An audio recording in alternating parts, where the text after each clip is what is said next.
Hello everyone, welcome to Nirja Education. This is class 8 science lesson number 3 synthetic fibers and plastic. In this video we are going to discuss about different types of plastic and its role. Before seeing this video, go through my previous videos, then only you will get the continuity. At the same time, please subscribe our channel Nirja Education. Don't forget to press the bell icon. Let us move to the topic, types of plastic. On the basis of their reaction to heat, the plastics are classified into two types. One is thermoplastic, another one is thermosetting plastic. First we should know what is meant by thermoplastic and thermosetting plastic. First, thermoplastic, the plastic which easily get deformed on heating. While heating, it will change the shape and it can bend easily. Those plastics are known as thermoplastic. While we are heating, the shape of the plastic is changed or melt, that is called thermoplastic. These can be molded into different shapes again and again. We can change the shape again and again. Example, PVC polyvinyl chloride, then polythene and polystyrene. These all are example of thermoplastic. Next we are going to discuss about thermosetting plastic. These are the definitions, right? They do not soft while heating. Once they have been set up the shape, we can't change the shape. So shapes cannot be changed again and again. While heating also, the permanent shape will be there. Those plastics are called thermosetting plastic. Example, backlight and melamine. Backlight which we are using for the electrical switches and appliances, at the same time cookers also made up of this backlight, so they will not change the shapes. Why they are not changing the shapes? Even heating also means the thermosettings have a long chain of polymers. That polymers also arranged in a cross-linked manner, so they are connected cross-linked way. That is the reason while heating also they can't change the shape. Next we are going to discuss about the difference between thermoplastic and thermosetting plastic. The first difference of the thermoplastic, the plastic which can be melted by heating harden on cooling and can be molded again and again. While heating it will melt. After cool they become hard. So once again what they can do, we can change in a different shapes and different size of containers or something. Thermosetting is a plastic once molded into a particular shape does not become soft on heating and cannot be molded again. This is the difference. So this can be molded again and again, but thermosetting plastic once settled means we can't change the shape. The second difference is they become soft on heating. While heating what will happen? They become soft. That is the reason we are changing shape again and again. But here they do not soft on heating. They are become very hard on heating. So we can't change.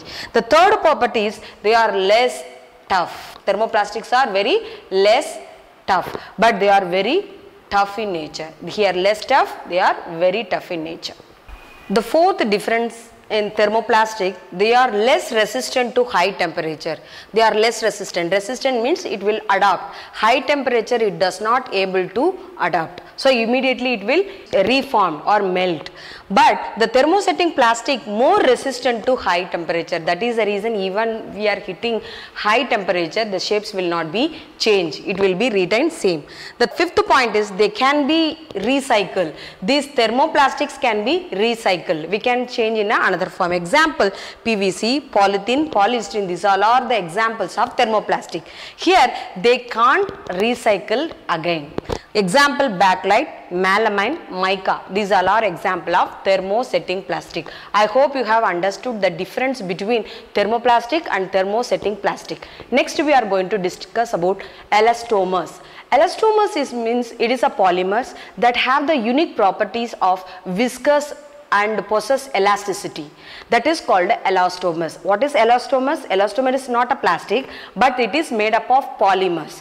This is having unique property, that is a viscous property. At the same time they can be elastic. They possess the elasticity. That is called elastomer. Right? Elastomer, elasticity. They can be elastic, flexibility and high elongation and damping also. These are the unique properties. This elastomers helps to prepare gasket, cooker gasket, that the ring which we are using for the cooker, then the seats, and even it is act as isolators also. This is the next one, heading is elastomer. Next we are going to discuss about disadvantages of plastic. Of course advantages is there, means certain disadvantages also possible. The first disadvantage is plastics are non-biodegradable substances. As we all know that what is mean by biodegradable and non-biodegradable. Biodegradable means the substance which can be decomposed by the help of microorganism. Those substances are called biodegradable substances. But these plastics are non-biodegradable substances because it is made up of synthetic chemical substances like polymers. So due to that what happen, it will not decompose by microorganism for many years, many millions year also. This is the reason what will happen, it will stored on the land and block the rainwater to go for the underground. Due to that water pollution, land pollution also happen. At the same time when we burn the plastic, it produce hazardous gases, that is a harmful gases like carbon monoxide, sulfur dioxide, this type of gases also release. So due to that air pollution also happen.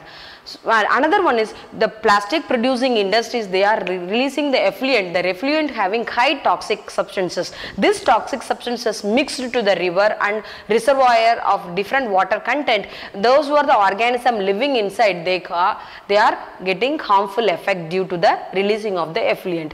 Due to that water pollution, land pollution, air pollution, it is happened because of this plastic, because these plastics are non-biodegradable in nature. I told already the plastics are non-biodegradable substances. These are the things it is leads to create the problem because of the plastics are non-biodegradable. The first one is the polythene bags or which we are using, that is stored or chokes on the drains, which result in overflowing of wastewater. The stagnant water level will be more on the ground. Due to that what happen, the breeding of mosquitoes will more. So due to breeding we will get the different types of diseases like malaria, dengue, chikungunya, etc.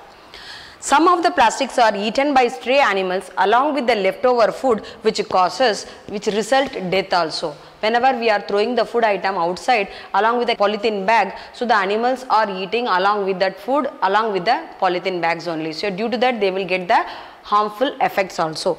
Uses of recycled plastics to keep the food item is harmful. So now we are using recycled plastic, that plastic items, or even we are carrying hot material in the polythene bags which harm to the food item because it releases the harmful gases.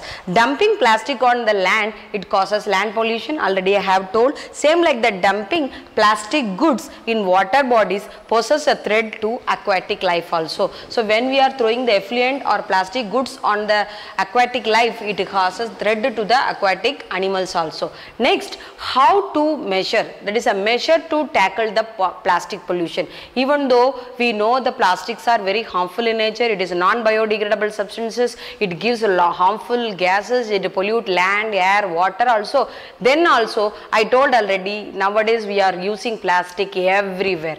So how to tackle, what are the measures we have to tackle the plastic pollution? So instead of stop using this one, how to tackle, how we are avoid the plastic pollution. First one is don't use plastic bags. Instead of plastic bag, we can use cloth bag and jute bag also for shopping. Never burn plastic in open area, even home. If it is the plastic is waste, you have to keep aside. Then don't throw the plastic articles here and there after use. Once use over means we should not throw here and there, even outside of the house also. Keep the separate garbage bin. For biodegradable and non-biodegradable substances, we have to separate home itself. Use biodegradable plastic. Nowadays eco-friendly plastic also available. That kind of plastics we can use instead of non-biodegradable plastic. Then we have to keep it in your mind, plastic, the 4 principle, 4Rs principle, 4Rs principle. What are that? Reduce, recover, reuse and recycle. Once again I repeat, that is a reduce, reuse, recycle and recover. These are the things, if you keep it in your mind, automatically we can minimize the environmental pollution from plastic also. I hope you have understood advantages and disadvantages and different types of plastic. Thank you. Have a nice day.